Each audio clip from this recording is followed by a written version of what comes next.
असलामुअलैकुम crime update में लियाकत तुसीं वेख रहे हो मेरे यूट्यूब चैनल। जिला जंग दे विच यके दीगरे दो सीसीडी पुलिस मुकाबले हुए ने। इन्हां मुकाबलियां दे विच कितने डकैत मारे गए ने और कितने फरार होने कामयाब हो गए ने। इन्हां डकैतां दा ताल्लुक किहड़े इलाके तो है सी और ये कितने मुकदमे दे विच सीसीडी पुलिस नूं मतरूब आए और इन्हां मुकाबलियां दे विच कितने थाणियां ने जिहड़ा ना वो हिस्सा लिता है। ओवरऑल मुकम्मल तफसील दे नाल डिस्कस करांगे। साडे चैनल नूं सबसक्राइब करो, बैल आइकन बटन नूं प्रेस करो और कमेंट दे विच इज़हार ख्याल लाजमी करना। जी दोस्तों, यह मुकाबला गुज़िश्ता रात जंग दे मौजा मखियाना दे विच होया है कि इस दे विच सीसीडी पुलिस नाका ला के खड़ी आई कि दो मशकूक अफराद एक मोटरसाइकिल ते गुजरे ने। पुलिस ने इन्हां नूं रोकण दा इशारा कीता है। इन्हां ने जनाब बेदरेग पुलिस पार्टी ते फायरिंग शुरू कर दी और नाल ही एक अमरूदां दा बाग है सी उत्थे जाके छुपे ने। सीसीडी पुलिस एहलकारां ने भी इन्हां दे उत्ते फायरिंग की और इन्हां दा ताकुब किया है और जिहड़े अमरूदां दा बाग है सी इस नूं जाके घेरा पाया है। फायरिंग की, काफ़ी देर फायरिंग जारी रही। अचानक फायरिंग जदों रुकी है फिर सर्च ऑपरेशन किया।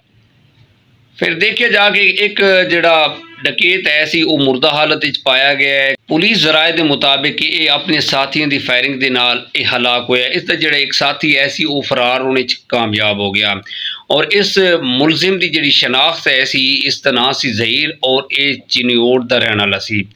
ये डकैती, राहजनी, चोरी और संगीन नोयत के जिहड़े मुकदमे हैं उन्हां दे विच सीसीडी पुलिस नूं मतलूब आ और ये जिहड़ा मुकाबले हलाक हो गया है। दूसरा जिहड़ा मुकाबला होया वो पिछले दिनों के विच जंग थाना वरियाम का इलाका है। हवेली पुलों के करीब पुलिस नाका ला के खड़ी आई कि पुलिस नूं कॉल हुई है कि इस एरिए चों इस तरह के मोटरसाइकिल हैं तो उन्होंने रोको, वो डकैत हैं।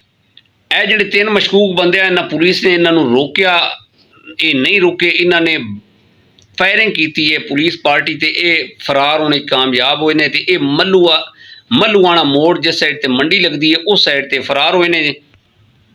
थाने वरियाम वाले ने इन्हों कॉल की। वरियाम थाना SHO अदील अख्तर लगारी साहब ऐसन उस स्टाफ ले हुए सी ते इन्हां दा ताकुब कर रहे हैं और थाना सदर के जिहड़े SHO साहब हैं वो फैसल रजाक कालू साहब ऐसन वो भी जनाब अपनी नफरी लैके ते इस साइड ते आए ने।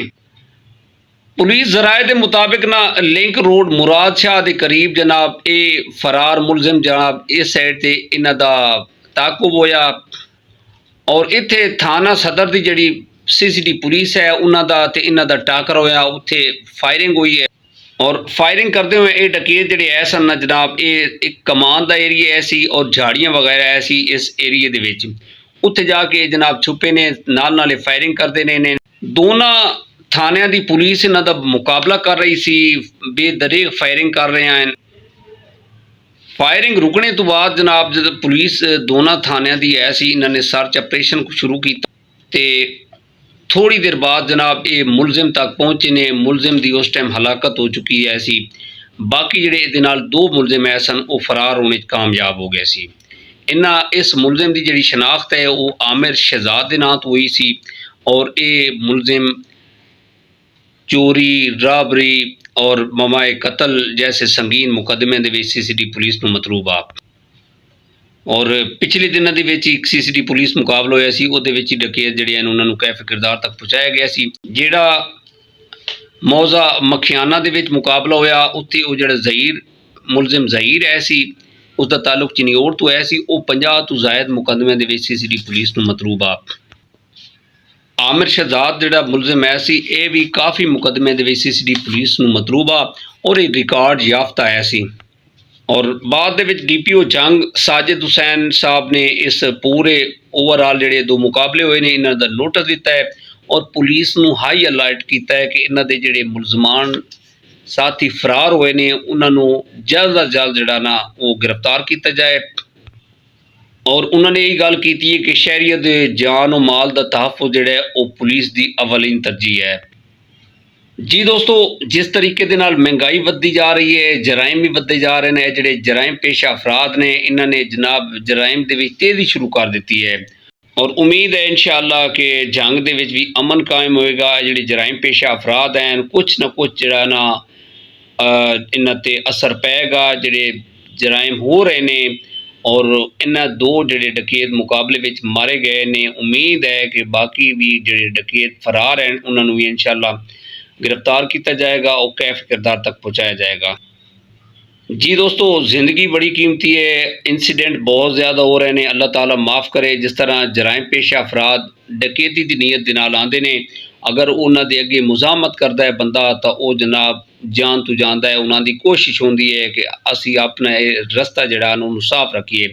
अगर डकैतां नूं गोली चलानी पै जाए तो वो देर नहीं करते, लिहाजा मोहतात रहना। 15 ते कॉल करो, CCD हैल्पलाइन ते रबता करो। खुदा न खास्ता तुहाडे नाल कोई इस तरह का मसला बन जाता है, रात नूं घर जाते हो घर कॉल कर दो। इस तरह के करके रात नूं अगर तुसी सफ़र करते हो तो मोहतात करो। एहतियात बहुत ज़रूरी है। इसे पैगाम दे नाल सानू इजाज़त दो। अपना ढेर सारा ख्याल रखिए। खुदा हाफिज़।